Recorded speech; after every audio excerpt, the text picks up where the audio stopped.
Hello friends, welcome back சுதர்வாக் channel நண்பர்களே. எனக்கு இந்த வீடியோவில் மிக மிக முக்கியமான ஒரு ஜோதிட தாள்களை தான் இப்போ இந்த வீடியோவில் அதிரடியாக பார்க்க போகிறோம். ஜோதிட தாள்களை அதிரடியாக பார்க்குறதுக்கு முன்னாடி எதை பற்றிய ஜோதிட தாள்கள், என்ன மாதிரியான ஜோதிட தாள்கள்ங்கிறத உங்களுக்கு ஷேர் பண்ணுறேன். அதை முதல்ல இந்த வீடியோவில் தெரிஞ்சுக்குங்க. அதாவது தற்போது தமிழ் மாதத்தில் 10வது மாதமான தை மாதம் முடிஞ்சு 11வது மாதமான மாசி மாதமானது பிறந்து நடந்துட்டுருக்குங்க. மாசி மாதத்தில் சூரியன் கும்பராசியில் பயணத்தை தொடங்கிட்டார். அவருடைய இந்த பயணம் மாற்றத்தினால ஒவ்வொரு ராசிக்காரங்களுக்கும் மாற்றமானது ஏற்பட போகுது.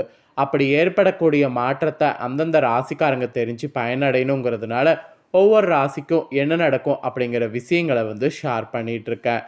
அதில் இன்றைக்கி இந்த வீடியோவில் துலா ராசிக்காரங்களுக்கு ஷேர் பண்ண போகிறேன். இந்த வீடியோ துலா ராசிக்காரங்களுக்கு ரொம்ப யூஸ்ஃபுல்லாக, ரொம்ப இன்ட்ரெஸ்டாக இருக்கும். ஸோ துலா ராசியில் பிறந்தவங்க வீடியோ ஸ்கிப் பண்ணாமல் பாருங்கள். உங்கள் ராசிக்கு இந்த ஒரு மாசியில் என்ன நடக்கும் அப்படிங்கிற பலனை தெரிஞ்சுக்குங்க. சூரியன் கரெக்டாக பார்த்தீங்கன்னு வச்சுக்கோங்களேன், உங்களுக்கு வலுவாக மாறி இருக்கிறாரு. அதனால் என்ன நடக்குங்கிறத நீங்கள் தெரிஞ்சு அதற்கேற்ப நடந்து பலன் பெறுங்க. ஆக்சுவலி மாசிங்கிறது பார்த்தீங்கன்னு வச்சுக்கோங்களேன், நிறைய பேர் ஒரு சாதாரண மாதமாக நினைக்கிறோம்.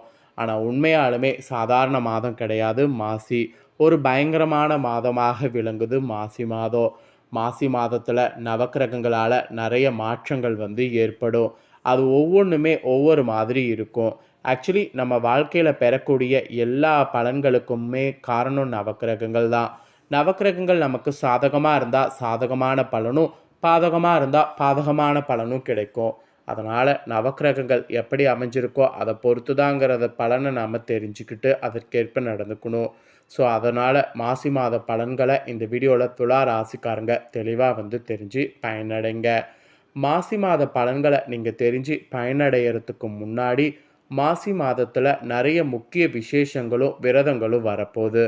முக்கிய விசேஷங்களும் விரதங்களும் என்னென்ன வரப்போகுது, சுபமுகூர்த்தமான நாட்கள் மற்றும் வாஸ்து நாட்கள் என்னென்னங்கிறத உங்கள் ராசிக்கு முதல்ல சொல்கிறேன். முதல்ல அதெல்லாம் இந்த வீடியோவில் தெரிஞ்சுக்குங்க. அதுக்கப்புறம் மீத பலன்கள் உங்களுக்கு என்னங்கிறத இந்த வீடியோவில் அதிரடியாக டீட்டெயில்டாக பார்க்கலாம். தமிழ் மாதங்கள்லேயே மிகவும் புண்ணியமான மாதமாக கருதப்படுவது மாசி மாதம்தான். இது அனைத்து தெய்வங்களையும் வழிபடுவதற்கு ஏற்ற மாதம் என்று கூட சொல்லலாம். இந்த மாதத்தில் வரக்கூடிய அனைத்து விரத நாட்களும் மிக சிறந்த உயர்ந்த பலன்களை தரக்கூடியது என்று சொல்லலாம். அந்த வகையில் இந்த ஆண்டு மாசி மாதத்தில் நிறைய விசேஷ மற்றும் விரத நாட்கள் வரும். அதெல்லாம் எந்தெந்த தேதியில் வரப்போகுது என்பதை ஃபஸ்ட்டு நீங்கள் இந்த வீடியோவில் தெரிந்து கொள்ளுங்கள். அதுக்கப்புறம் உங்கள் ராசிக்கு கிடைக்கக்கூடிய பலனை இந்த வீடியோவில் தெரிஞ்சுக்குவீங்க. தமிழ் மாதங்களில் 11வது மாதமாக வருவது தான் மாசி மாதம்.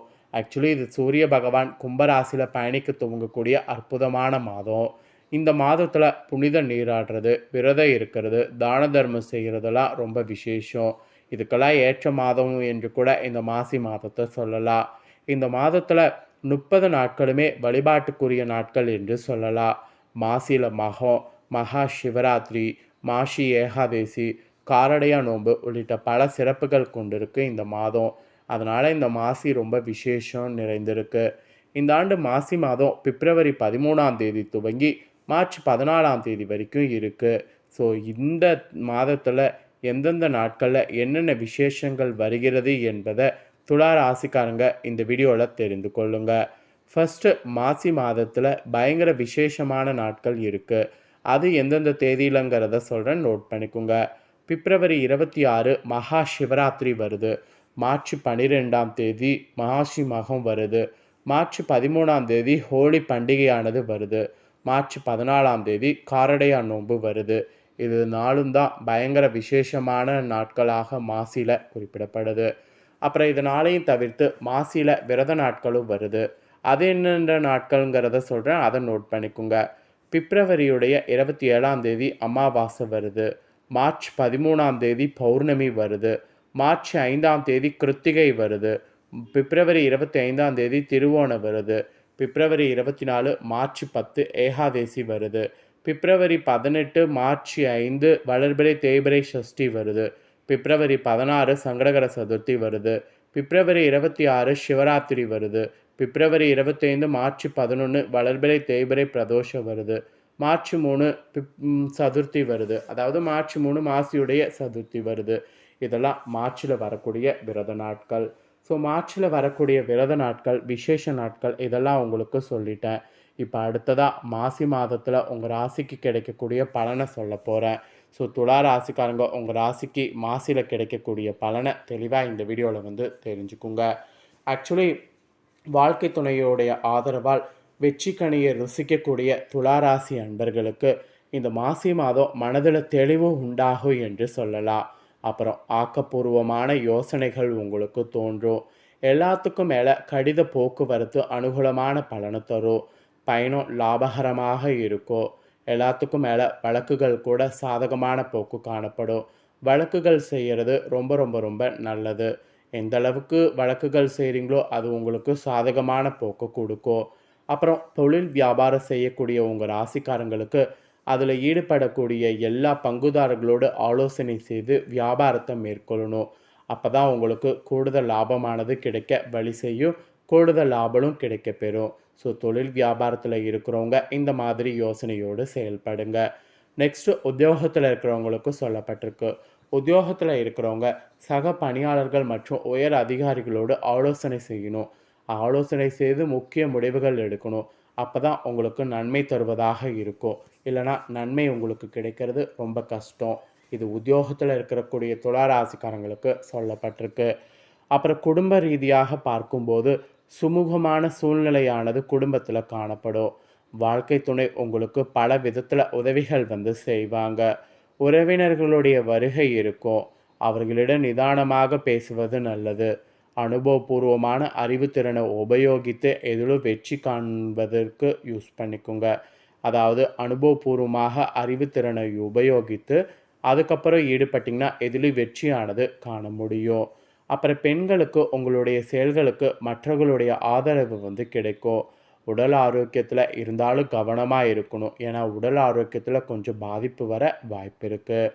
அப்புறம் மாணவர்களுக்கு பெற்றோர் ஆசிரியர் கூறியபடி செயல்படுவது நல்லது. அப்போ தான் கல்வியில் வெற்றி பெற உங்களுக்கு ஈஸியாக இருக்கும். மனதைரியம் ஆக்சுவலி கூடும். ஸோ மனதைரியம் கூடுவது உங்களுக்கு ஒரு வகையில் பார்த்தீங்கன்னு வச்சுக்கோங்களேன் படிப்புக்கு நல்லது. அப்புறம் நீங்கள் கலைத்துறையை சேர்ந்தவர்களாக இருந்தீங்கன்னா நீங்கள் எதிர்பார்த்தபடி வரவுகள் வந்து உங்கள் துறையில் வந்து இருக்கும். வெளிநாடு செல்வதற்கு வாய்ப்புகள்லாம் வந்து சேரும். மருத்துவ செலவுகள் வந்து குறையும். இதனால் கலைத்துறையில் இருக்கிறவங்க ஓரளவு மருத்துவத்துறையில் பிரச்சனை இல்லாமல் இருக்க முடியும். அதாவது மருத்துவ செலவுகள் குறைந்து கலைத்துறையில் இருக்கிறவங்களுக்கு பிரச்சனை இல்லாமல் இருக்கலாம். நெக்ஸ்ட்டு அரசியலில் இருக்கிறவங்களுக்கு சொல்லப்பட்டிருக்கு. அரசியல் துறையில் இருக்கிறவங்களுக்கு கடந்த காலத்தில் உங்களை விட்டு சென்றவர்கள் விரும்பி வந்து சேர்வாங்க. அப்புறம் உறவு பார்த்திங்கன்னு வச்சுக்கோங்களேன் பலப்படும். அப்புறம் தொலைபேசி தொடர்பு மூலமாக சிலர்லாம் நீங்கள் புதிய தொழில் ஒப்பந்தங்களை ஏற்படுத்திக்கிட்டிங்கன்னா லாபம் தேடக்கூடிய முயற்சியில் ஈடுபடுவது உங்களுக்கு சக்ஸஸ் ஆகும். அது மட்டும் இல்லாமல் அரசியலில் இருக்கக்கூடிய உங்களுக்கு குடும்பத்தில் மகிழ்ச்சியும் சுபிட்சமும் அதிகரிக்கும். கணவன் மனைவிக்கிடையே சிறு சிறு பிரச்சனைகள் ஏற்படும். அதை மட்டும் அரசியலில் இருக்கிறவங்க பார்த்துக்குங்க. உற்றார் உறவினர்களுடைய அன்பு ஆதரவு மகிழ்ச்சியை கொடுக்கும். அதை நீங்கள் வந்து நல்லா யூஸ் பண்ணிக்கோங்க. அதை யூஸ் பண்ணிக்கிட்டிங்கன்னா தடைப்பட்ட காரியங்கள் தடபுடலாக கைகூடி மகிழ்ச்சியை வந்து ஏற்படுத்தும். சிலருக்கெல்லாம் தொலைதூரங்கள்லேருந்து நல்ல செய்திகள்லாம் வரும். பொருளாதார நிலை அப்போ சிறப்பாக இருக்கிறதுனால அரசியலில் கடன்கள்லாம் வைத்திருந்தீங்கன்னா அது அனைத்தும் குறைந்து சேமிப்பானது பெருகும். எல்லாத்துக்கும் மேலே வார்த்தைகளுக்கு மதிப்பு இருக்கும். கணவன் மனைவியிடையே மனவிட்டு பேசி நீங்கள் எடுக்கக்கூடிய முக்கிய முடிவுகள் உங்கள் அரசியல் வாழ்க்கைக்கு நன்மை தரும். பிள்ளைகளுடைய நலனில் அக்கறை வந்து காட்டணும். இல்லைனா உங்களுக்கு நஷ்டம்தான். ஸோ விசாகம் 1, 2, 3 பாதம், ஸ்வாதி, சித்திரம் 3, 4 பாதம் இதில் பிறந்த துலா ராசிக்காரங்களுக்கு இதுதான் பலன் என்று குறிப்பிடப்பட்டிருக்கு. குறிப்பிடப்பட்டதை தெளிவாக இந்த வீடியோவில் வந்து ஷேர் பண்ணிட்டேன். ஷேர் பண்ணதை தெளிவாக இந்த வீடியோவில் வந்து தெரிஞ்சிருப்பீங்க. ஸோ தெரிஞ்சதுக்கேற்ப துலா ராசிக்காரங்க நடந்து பயன்பெறுங்க. நீங்கள் இதை பார்த்து தெரிஞ்சு பயனடைகிறது போல் உங்கள் ஃப்ரெண்ட்ஸ் ஃபேமிலியில் இருக்கிறவங்களும் இதை பார்த்து தெரிஞ்சு பயனடையணும்னு நினச்சிங்கன்னா வீடியோ லைக் பண்ணி ஷேர் பண்ணுங்கள். வீடியோவை உங்கள் ஃப்ரெண்ட்ஸ் ஃபேமிலியில் இருக்கிறவங்களும் பார்க்கட்டும்.